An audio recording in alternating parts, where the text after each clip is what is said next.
For the longest time, Leigh Brill didn't want anyone to know she had cerebral palsy. For years, you know, my emphasis was on walk like everybody else, act like everybody else, don't act like CP is hard, don't act like that's what you have, fake it, basically, you know, make it look easy, smile, act like maybe you twisted your ankle but you're not dealing with anything else. That's what I did for years. And I finally reached a point where I realized too much energy was going into just trying to be who I wasn't. I have trouble walking, I have trouble keeping my balance, my fine motor skills aren't what I'd like them to be, my hands shake quite a bit, I drop things. I'm in pain more than I'm out of it. You know, there's just a lot that goes with it.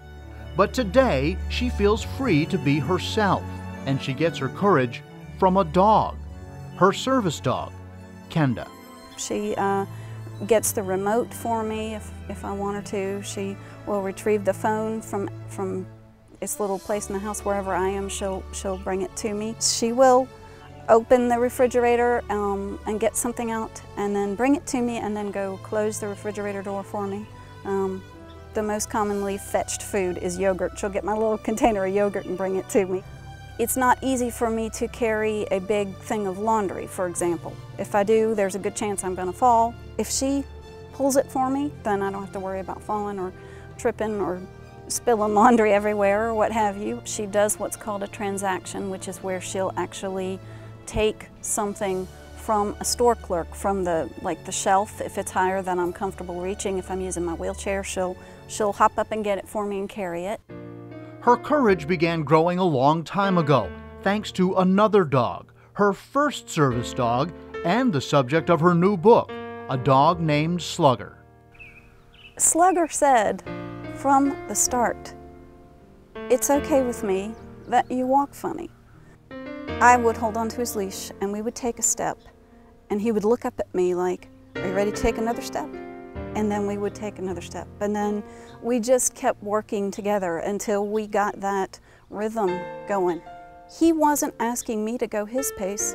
He was saying to me, "I'm going to go your pace." Leigh so believes in the value of these animals, she's a member of the board of directors of the Roanoke, Virginia-based St. Francis Service Dogs, a nonprofit organization that raises, trains, and places dogs like Kendie. A portion of the proceeds from her new book will go toward helping others learn what she already knows.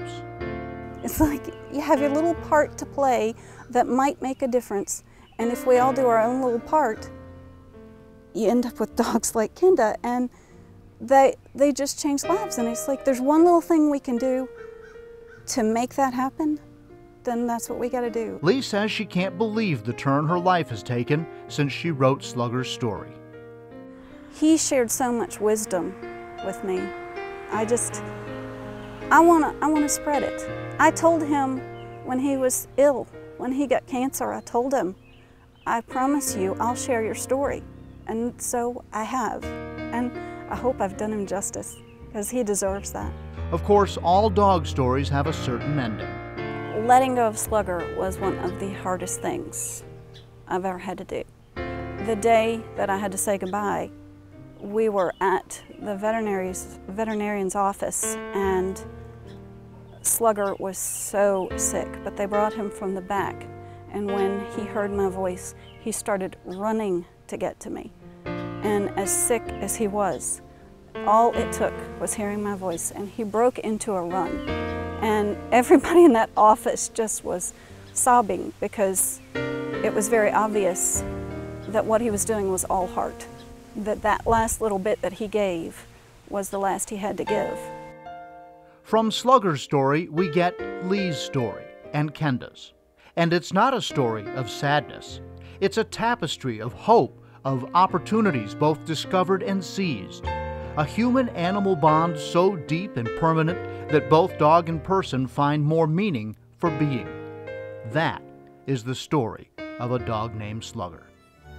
It's here, it's happened, and I'm starting to share Slugger's story, and just knowing that people everywhere are now reading about the dog who changed my life, it's amazing. I just get so excited when I think of it, and I get very emotional in a good way, and it's a remarkable place to be.